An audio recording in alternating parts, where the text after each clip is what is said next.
Capítulo 13. Temor da morte. Temor da morte é resultado da ignorância a respeito da vida, tradicionalmente renegada como sendo o fim, considerada como o momento de prestação de contas, normalmente apavorante, em razão do comportamento existencial durante a jornada terrestre, quase sempre reprochável, ou o aniquilamento da consciência. A morte transformou-se em hedionda realidade da qual, porém, ninguém consegue eximir-se. Para morrer, basta encontrar-se vivo. Em algumas culturas ancestrais e em diversas atuais, procura-se mascarar a morte, ora realizando-se cultos prolongados e afligentes, noutros momentos produzindo-se festas de libertação do corpo, ainda outras vezes promovendo-se cerimoniais, maquilando-se o cadáver para dar-lhe melhor aparência, como se isso fosse importante,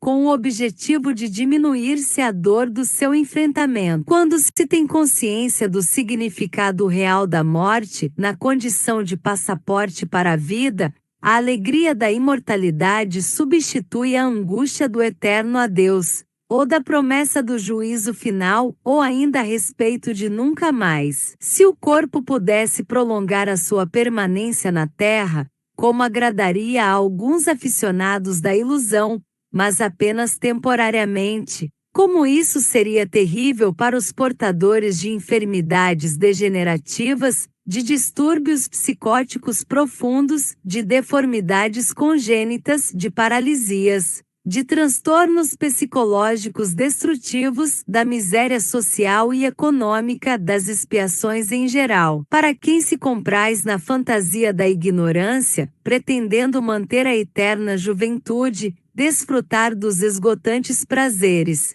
permanecer em foco onde quer que se encontre, seria aparentemente muito bom e compensador.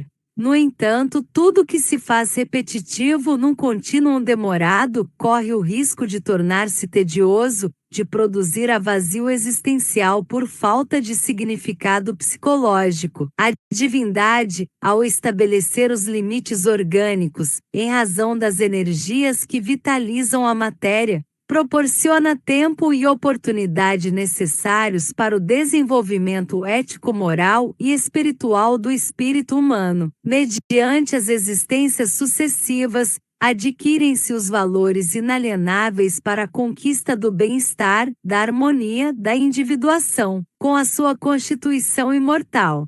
O espírito progride e alcança os patamares superiores da vida, podendo fruir todas as bênçãos que se lhe encontram ao alcance. A felicidade não é deste mundo, assevera o Eclesiastes, demonstrando que sim, existe a plenitude, mas não anelada pelo corpo físico no mundo material. A consciência da sobrevivência à desjunção molecular proporciona real alegria de viver e de lutar, ensejando um grandioso significado à existência que se adorna de possibilidades que facultam a conquista do estado luminoso. Alguns objetam que esse comportamento pode proporcionar acomodação ao sofrimento, aceitação passiva das ocorrências perturbadoras, pensando-se que as futuras reencarnações tudo resolvem. Pelo contrário ocorre, pois que a consciência de si faculta ampliação dos horizontes mentais, enriquecimento emocional superior, esperança de alcançar-se as metas dignificantes da vida, à medida que se luta por consegui-las.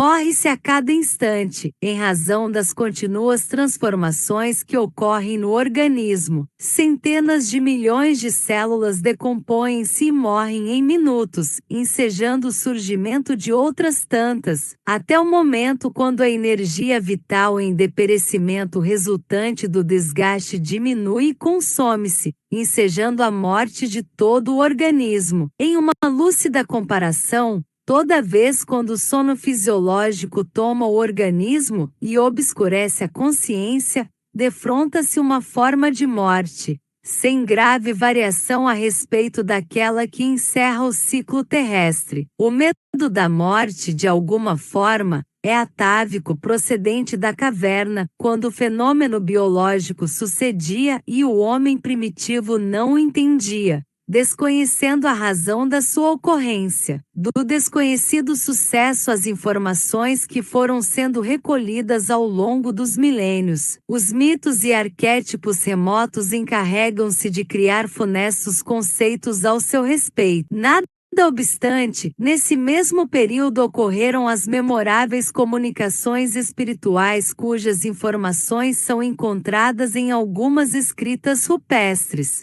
Assim também originando-se o culto aos espíritos como sendo uma forma de os manterem vivos, de os tranquilizarem, de os encaminharem ao mundo de origem. Guardadas hoje as proporções, as cerimônias religiosas, as encomendações litúrgicas e os ritos constituem um aperfeiçoamento daqueles cultos primitivos, nos quais, durante um largo período, realizavam-se holocaustos de animais e de seres humanos, a fim de acalmar aqueles que se proclamavam deuses e responsáveis pelos acontecimentos em geral. Houve, sem dúvida, um grande progresso na celebração dos cultos aos mortos, permanecendo ainda, lamentavelmente, a ignorância em torno da imortalidade. Retornando ao convívio com aqueles que ficaram na terra, dispõe-se de claras e significativas informações a respeito da sobrevivência do ser, de como contribuir em seu benefício, substituindo a pompa às extravagâncias,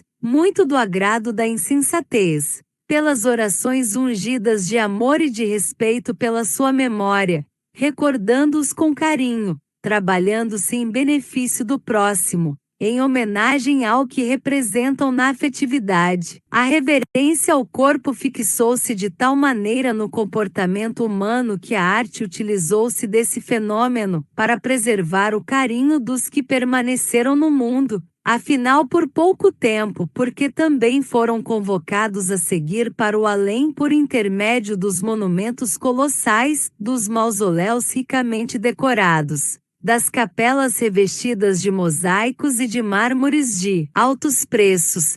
Os artistas aumentaram esse tipo de culto, estimulando as decorações com estátuas impotentes ou comovedoras, utilizando o bronze, o ferro, o ouro e outros metais, como também pedras preciosas, pinturas faustosas para expressar a grandiosidade do desencarnado, muitas vezes em situações deploráveis no mundo espiritual, como decorrência da vida que levou na terra. Ainda aí vemos uma forma de dissimular a morte, dando um aspecto festivo aos despojos já consumidos pelos fenômenos naturais, e todos esses recursos poderiam ser encaminhados para diminuir o sofrimento de milhões de criaturas enfermas, esfaimadas, excluídas do conjunto social. Infelizmente, porém, a morte é um dos fatores que empurram as pessoas fracas e desesperadas para os enfrentamentos normais da existência, para a depressão, para a revolta,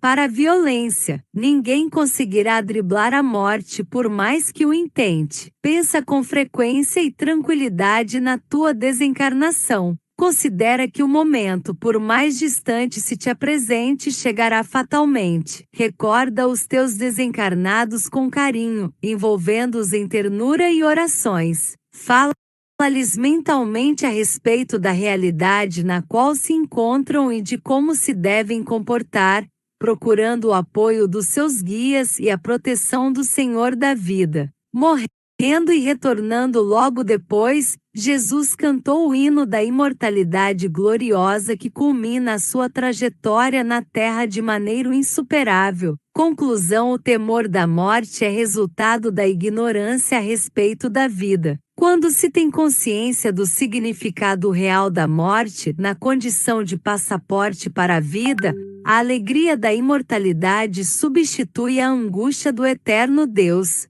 Glossário reprochável, censurável, hediondo, horrível, pavoroso, repulsivo, psicótico, que sofre de doença mental congênito, nascido com o indivíduo anelar, desejar intensamente desjunção, separação, desunião, luminoso, inspirado pelas qualidades superiores da divindade, de perecimento, esgotamento atávico, Transmitido por atavismo, herança de caracteres de existências anteriores, arquétipo. Modelo que funciona como princípio explicativos da realidade material funesto, nefasto, desastroso rupestre, gravada em rochas e cavernas por indivíduos de povos primitivos litúrgico, relativo ao conjunto dos elementos e práticas do culto religioso holocausto, sacrifício ungir, impregnar mausoléu, monumento funerário esfaimado, faminto,